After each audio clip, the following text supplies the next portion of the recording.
Olá pessoal, tudo bom? Sejam bem-vindos ao meu canal Escrever e Viver. Eu trago um tema aqui muito interessante hoje, principalmente para o público acadêmico e para os estudantes e pesquisadores em geral, sobre leitura. Eu vou falar para vocês hoje sobre a importância de uma primeira leitura de textos. Como assim uma primeira leitura? Vários manuais sobre desenvolvimento de trabalho acadêmico, sobre leitura também, principalmente em língua estrangeira, quando a gente estuda estratégias ligadas à aprendizagem de língua, por exemplo. E eu usei muito essas estratégias durante o mestrado e ainda utilizo para poder organizar ali o meu pensamento e para funilar a minha leitura, direcionar a minha leitura para o desenvolvimento da minha dissertação, porque eu não queria perder tempo folheando ali milhares de artigos, milhares de dissertações e de teses. Então, a primeira coisa importante é você saber o tema que você está buscando, o que você procura com aquilo. Então, ter, no caso da dissertação ou da tese, o tema recortado.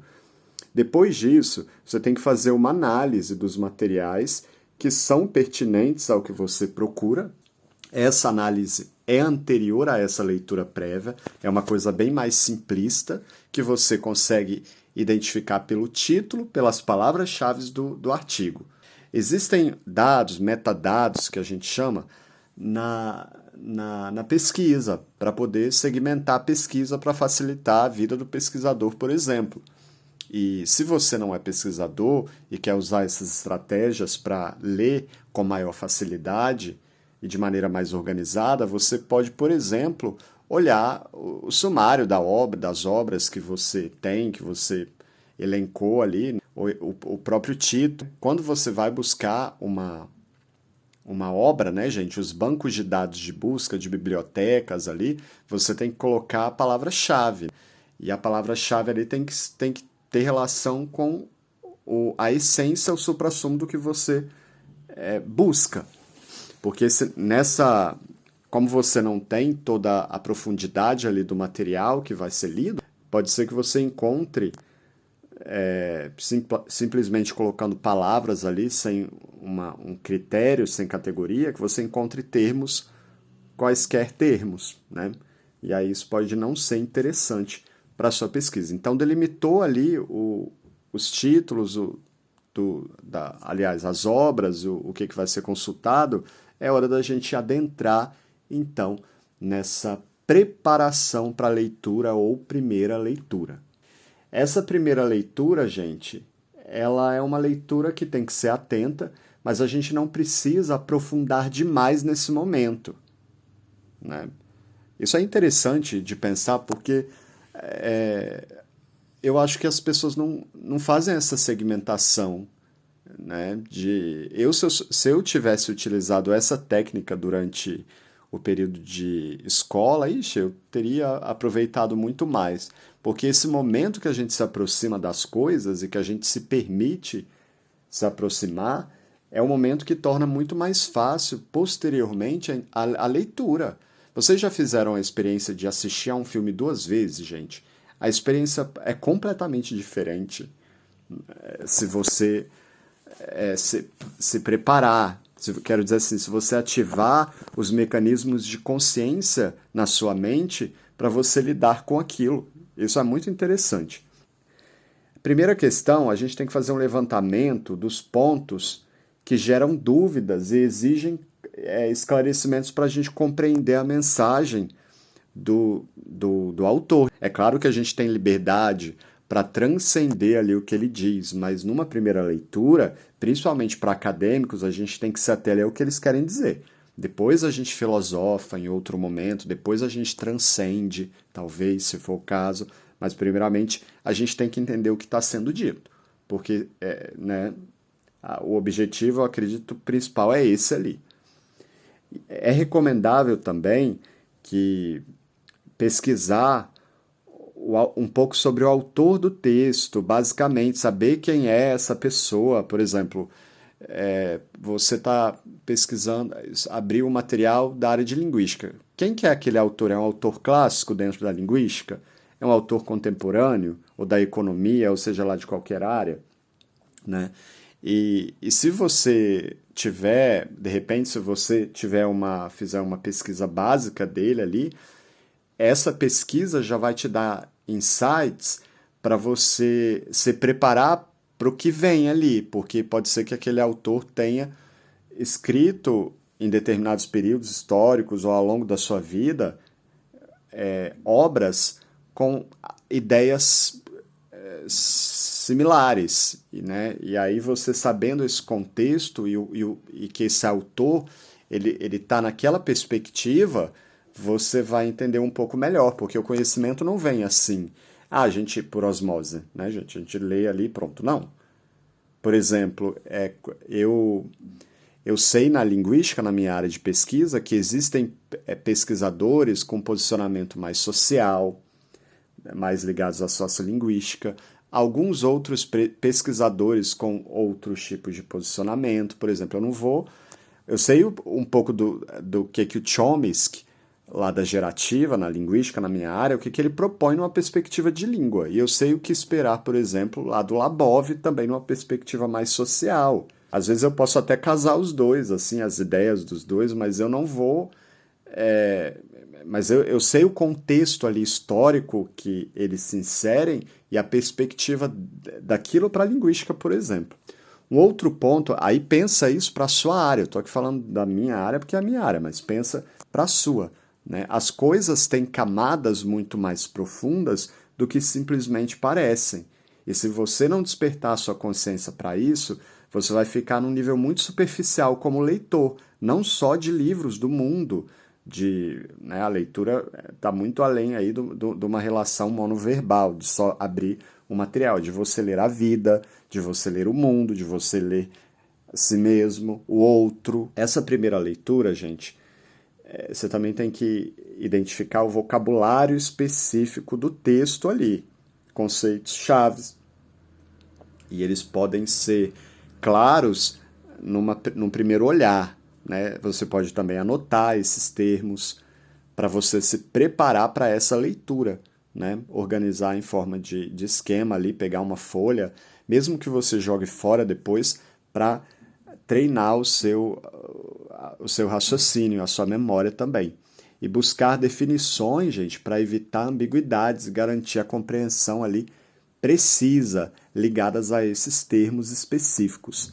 Principalmente no caso da pesquisa acadêmica, que você precisa selecionar e a tendência é afunilar, ou seja, segmentar. Quando você conclui a primeira leitura, interrompe a leitura do texto, inicia uma pesquisa, é interessante iniciar uma pesquisa para esclarecer as suas dúvidas aí levantadas. Então, essas anotações ao longo dessa leitura, né, depois que você lê, vai ter ali alguma coisa que vai te nortear depois para você afunilar ainda mais o que você leu. Porque a gente, no primeiro momento, não lê tudo de uma vez, gente. A gente não precisa entender tudo de uma vez. Quando eu falei que eu tirei alguns insights da reflexão que eu trago aqui de ensino de língua, porque quando eu estudei, por exemplo, inglês, as aulas ligadas a ouvir, a entender, a assimilar ali né, o que estava sendo dito, a compreensão ali do listening, tinham essas teorias, assim, umas discussões assim, por exemplo, você não precisa entender tudo que está sendo dito. Né? Quando você assiste a um filme, até hoje, assim, eu sou fluente em língua inglesa, mas às vezes eu assisto a um filme, eu não entendo do que está sendo dito. Às vezes até em português do Brasil é comum que você não entenda ali de alguma coisa de sentido no texto. Aliás, no vídeo. Né? E aí você... Só que ninguém vai ficar parando ali para poder... Mas seria interessante, de repente, se você estiver ali assistindo no computador, dar uma pausa, pesquisar. Inclusive, em alguns países, no cinema, tem um pequeno intervalo para a pessoa dar um pequeno break ali. Isso é interessante, isso é bem didático e faz toda a diferença para a gente entender um pouco melhor e organizar melhor o pensamento. Sem essa euforia, essa correria cotidiana que a gente vive.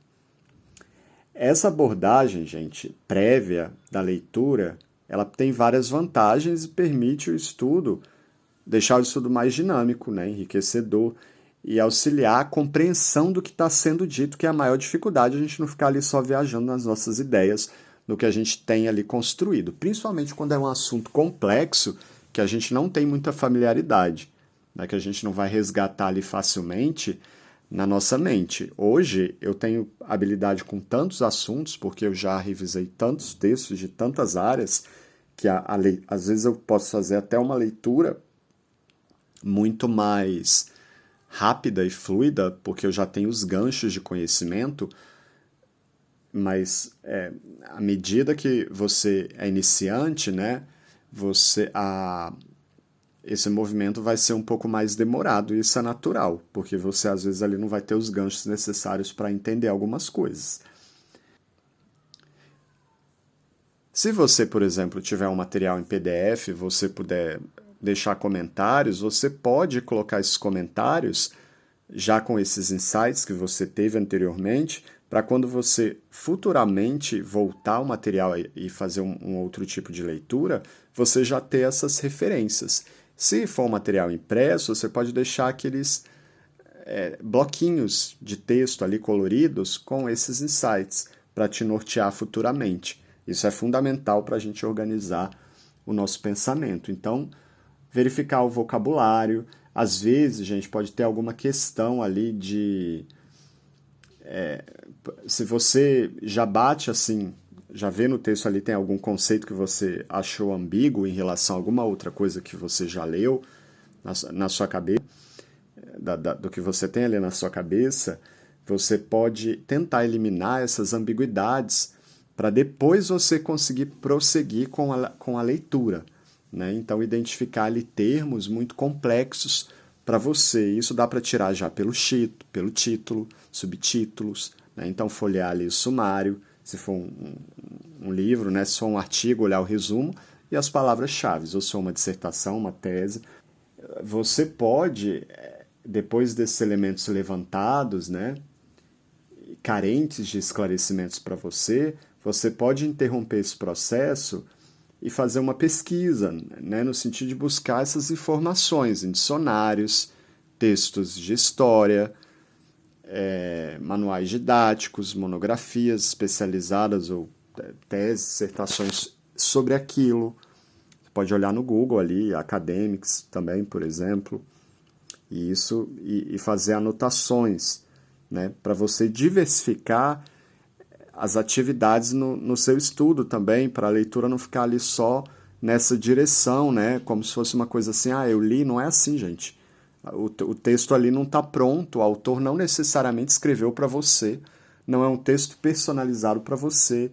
Então, às vezes, você tem ali barreiras na sua mente que te impedem de acessar aquela informação como outras pessoas acessaram, porque você precisa ainda passar por outros processos que você não passou. E pode ser que nesse momento, alguma coisa relacionada a algum outro texto que você tenha lido, que não foi suficiente para interpretar esse, que você faça esse resgate, né? E melhore essa deficiência para conseguir prosseguir com a leitura, né?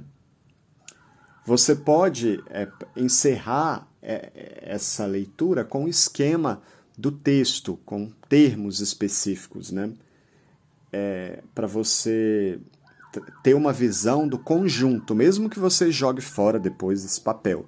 É para você ter uma visão ali do todo, né? Para facilitar posteriormente a leitura. Aí você se afasta um pouco e depois você volta, né? Se você não é um expert, se você está em processo de construção como todos estamos, você pode adentrar essas camadas até para não ter deficiência ali, para memorizar melhor, para fixar melhor na sua mente, passar por esse processo. Se você não passar por esse processo, você com certeza vai ter alguma lacuna ali ligada ao conhecimento. Muitas pessoas confundem, gente, esquema com resumo, viu? Quando eu falo aqui esquema, né, por exemplo, apresentar as ideias, eu estou dizendo essas coisas para vocês, aí, para a gente fazer anotações e tudo, né, para trazer as ideias mais relevantes ali do texto, palavras-chave, esse tipo de coisa. é uma síntese, de alguma maneira, né, da unidade ali do material. Mas é uma síntese bem mais simplista do que a de um resumo lógico ali, né? O resumo, você tem que ter ainda uma complexidade maior. Então, um esquema ainda está no nível ali do esqueleto básico. Aí você olha para o sumário, mais para termos específicos do que para orações desenvolvidas, mais para conceitos do que para específicos, do que para associação entre eles, né? Então a gente tem que dividir inicialmente esse processo. Pode, por exemplo, também fazer uma divisão ali da profundidade do texto. Olha, esse daqui é a parte inicial do texto, essa daqui é a conclusão do texto, né? E esse daqui é a parte intermediária ali do material, dependendo do gênero textual, né? E aí depois você faz as divisões exigidas pela redação em si no interior de cada uma dessas etapas, né? Tratando essas unidades maiores ali. Você não precisa necessariamente dividir dessa maneira, introdução, desenvolvimento, conclusão. Você pode, dependendo ali, colocar isso ligado aos tópicos e aos temas do que você está investigando, né? Então, por exemplo, se está estudando a história da linguística ou alguma perspectiva dentro de alguma área ali, você pode categorizar a partir dos significados daquilo ali, né? E depois, adentrando, fazendo essa divisão maior no nível genérico, adentrar nas especificidades e complementar esses resumos, esses esquemas. E uma outra coisa, gente, quando eu falo aqui dessa primeira leitura, eu não digo que você só vai olhar o sumário ou o resumo do material. Você pode olhar o sumário, o resumo, o título, tudo direitinho, beleza. Mas você vai abrir o material, vai focar o título e vai bater o olho ali ao longo das páginas, né? Isso é um processo, para quem não tem muita familiaridade com isso, pode parecer complicado, mas você tem que se lembrar, quando você estiver fazendo isso, sempre que você não está buscando compreender 100% ali, e vai parecer ridículo fazer isso, mas depois você vai entender. Então, bater o olho ali no título, no primeiro parágrafo, no meio do parágrafo, fim do parágrafo, e vai indo mais rapidamente, ou então no início da página, meio da página, fim da página, desce. Início da página, meio da página, fim da página, desce. E aí você vai tendo esse movimento. Eu consigo fazer esse exercício de maneira muito mais fácil a partir dessas dimensões, mas pode ser que uma pessoa perca um tempo maior, né? Vamos dizer assim, pode ser que uma pessoa precise de um tempo maior, que ela olhe ali a cada duas linhas, pula um pouquinho, vai para outra linha, né? Para essa leitura ser mais fluida. E qual que é o problema de você ler o material de uma vez toda? Que você não vai estar preparado depois, né? Você não vai ter oportunidade ali de fazer uma leitura mais atenta. Então, essa primeira leitura é para trazer um pouco de consciência para você, de preparação. Talvez você não esteja preparado. É a mesma coisa, você vai comprar uma casa. Antes de comprar uma casa, você tem que estudar um pouco o mercado, saber como é que está aí as coisas, o preço,